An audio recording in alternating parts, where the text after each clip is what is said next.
Hello and welcome to another Raggy's Beer Review. So today we're going back into supermarket beers. I can see myself doing this a hell of a lot more, giving 2024 reviews of supermarket beers. And you know, like most people, I have a real tight budget on what I can spend on beers. And as much as I like to support craft beer breweries and, you know, everything out there, the fact of the matter is that there's only so much I can do. There are people with a lot more available expenditure than the likes of me. But anyway, so for a 2024, in some ways I want to go back into some of the supermarket beers and review the beers like this, you know, going back and doing an up-to-date review. And obviously the beer room looks a lot better these days. Hopefully the cameras play, you know, not too problems. Some people say they can't hear me, and then most people say they can. I do wonder if those that can't hear me maybe need to just turn it up, or because if it was multiple people saying it, then I'd be worried. But when it's just one, I'm kind of worried that, you know, there's other issues. Anyway, so we're going over to Timothy Taylors Landlord. Apparently the second or first best-selling cask beer in the UK. That is amazing, you know, for the brewery itself. It is everywhere I see. Lots of breweries have this. It says 1858 on the front. Championship beers, it says. On the back it says, the drinker's favourite and classic pale ale with a complex citrus and hoppy aroma. Landlord was launched in 1952, has won more awards nationally than any other beer, including Champion Draft, Supreme Champion Beer Britain 4 times. You can't fault it, can you?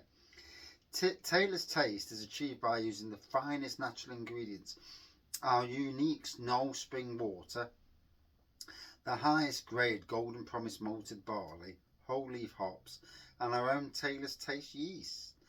Best served between 11 and 13, which is about the temperature anyway.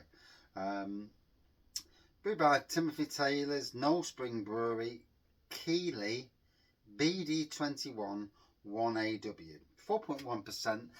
And I've absolutely got to be honest with you, I have absolutely no idea where Timothy Taylors is based. Am I honest? Yeah, always. If I don't know, I don't know. It's as simple as that. Obviously, I know the beer. So we'll put it in a Castle Rock glass. Don't really get much from Castle Rock these days, whether it's the pubs I go into. Or what, but yeah, just don't see their beers very often. Only in one pub, and that's the Vic Hotel in Beeston, which was an ex Castle Rock pub, funnily enough. And so it's got like a light amber pour to this, by the looks of things. Slag my bloody colours down, you can. You know, I crap the colours. I was going to say another word, begins with E, S and ends in T. But good carbonation going up from this, a lovely white head on there. It's a malty aroma, faint touch of citrus on this. Gotta be honest, Landlord on cask is banging, it is, in the right pub at least.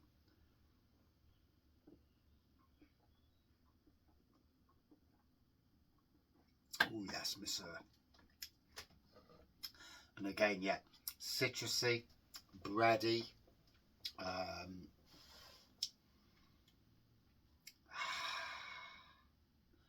And it's a beer that's enjoyed across the country. You don't be the number 1 or number 2 cask beer in the UK without being loved by the people that, you know. I went to the Nottingham House over in Cleethorpes, and what was on the bar with Timothy Taylors, and you know, had to have it to see how it was performing. And it's funny, it's similar to the likes of Bass. Bass in the right pub, under the right, you know, in a good pub, is an amazing beer. Same with Landlord. You know, in the right pub, it is a truly top class beer. And that's what separates the good beers, you know. And the really funny thing is, just going slight tangent here, the Great British Beer Festival last year, Abbott Ale on Cask at the beer festival. Now, I'm not sure if that's the same Abbott Ale that's available in Green King pubs across the country, but that version was number 3 in the beer festival, number 2 or number 3, whatever it was. You know, it doesn't matter to me, I don't really care. And I had the same beer over at the Robin Hood and the Little John. Now, they keep their beers absolutely amazing. If Landlord was there, it'd be at the best you can get it. The best, you know. And this is a pub that is an absolute, the top of its class in cask beer. Not that the good people at Canberra know this, because they pick a pub in Stapleford with that just does my boating. The same crap beers. I've been down, and you know, you've got to wonder sometimes. Obviously, it's someone's favourite pub. But yeah, and the Abbott Ale I had in there was absolutely stunning. It was a mile difference between the Abbott Ale that I've had in Green King pubs. So, is there 2 versions of cask ale from certain breweries? It's the question you've got to ask, and that's a future Beer with Raggy question. Not tonight, obviously, but do breweries put out different versions of the same cask ale, like a premium version for not their own pubs, and a version that goes into their own pubs? Is it a thing? You've got to wonder that. Anyway, it's looking good.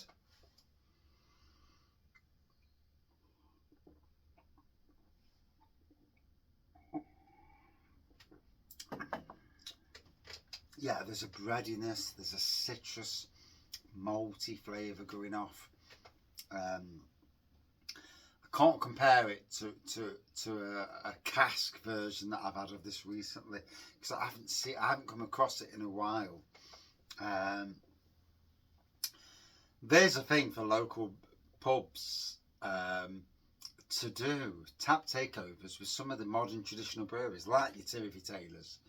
I know a lot of breweries, a lot of pubs do tap takeovers with, you know, certain breweries, but you know, certainly in Nottingham, it'd be lovely to see the whole Timothy Taylors range, just to give it a punt, especially at pubs that I know do good cask and clean their bloody lines.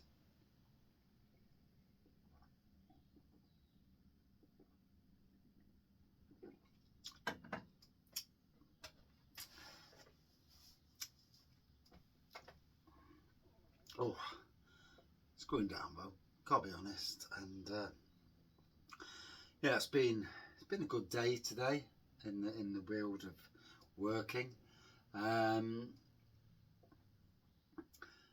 I've just been doing 2 home brews, so I've recorded one but not the other. So basically, I bought 6 Muntons flagship milk start kits. 6. I've done 2 versions. So 1 version using 2 kits. 2 kits. A lot of lactose in them kits as well. The beer was as thick as you could get. Flipping heck. If it comes out anywhere like it should be amazing. But anyway, let's not worry about that. But the first brew, so I got the beer kits for £13.75 each, which is cheap, half price. So it's costing me £27.50 for the first brew, and then I bought dark malt, spray malt, and brewer's sugar, or whatever you call it, dextrose. That was another £8, so that made it 35. Then I got some Cask yeast. That bumped it up to 41 quid. Yeah, for the brew. 23 litres. The ABV, if it reaches its full potential, will be 14.4%, which is wow. Like Cask yeast should do it. The second brew again was 2 kits, half a bag of sugar, and that came out at 10.5%. So that half a bag of sugar, really, it would have been about 9.5% anyway, without the blooming sugar. And again, 2 bags of dextrose in there, which came with the kit. Not dextrose, lactose. And again, it makes a thick beer, and oh. So I've got 2 more kits left, and I don't know whether to do 2 single kits or do a single plain brew and then do another one, because it's a pain in the arse with tins. I hate bloody tins. So friggin' messy to open, to sort out after. They are a pain in the backside, but it is what it is. But yeah, so yeah, 14.4% and a 10.5% coming to the channel maybe soon.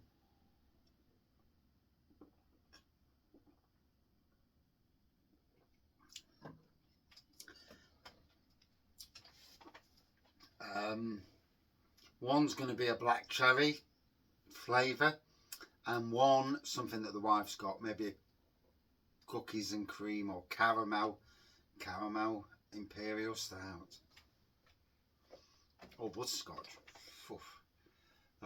Both are obviously imperial stout ABVs, but what I may do, I may brew some more beers anyway, because I've got literally, I mean, what is it, May, July, so I've got until August. Even if I brew it in August, they're going to be ready for September and October for when we go away. So yeah, might just brew a load of beers and go for it.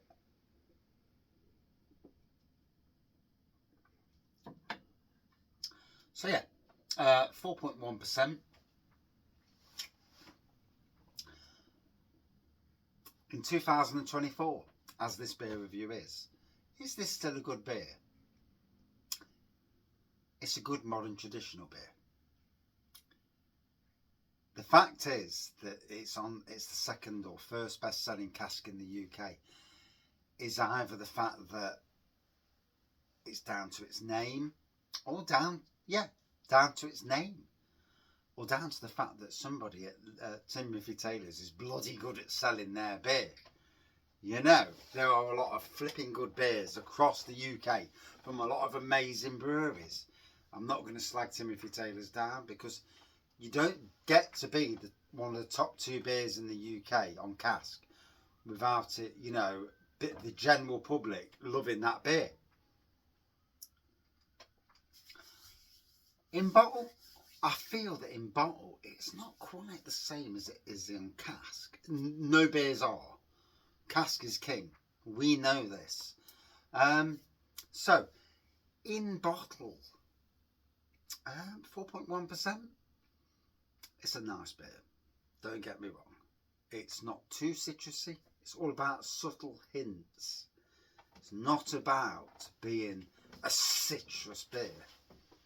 It's about that hint of citrus, a hint of breadiness, whether you like breadiness or not. And obviously it's malty. It's going to be malty because beers are malty anyway. So the big thing is, would I drink this again? Yeah. In a year's time. In bottle, in a year's time. On cask, if I see it, we'll do a quick beer review and we'll see what it tastes like. There you go. Out of 5. Now, out of 5, I'll be honest, it's a nice beer. It's certainly not a top 10 beer or anywhere near a top 10 beer for me, personally. I've drank, even in bottle, I've drank a lot of amazing beers. You're bound to. I'm bound to drink beers that you've never tasted in your, you know, and you're never gonna taste unless you actually go to that particular brewery and buy their beers. So for me, out of 5, yeah, 4.0 out of 5. So yeah, it's a good beer, and I'll leave it at that. Cheers, on. And would I drink it again? You've already answered that. So yeah, see you soon.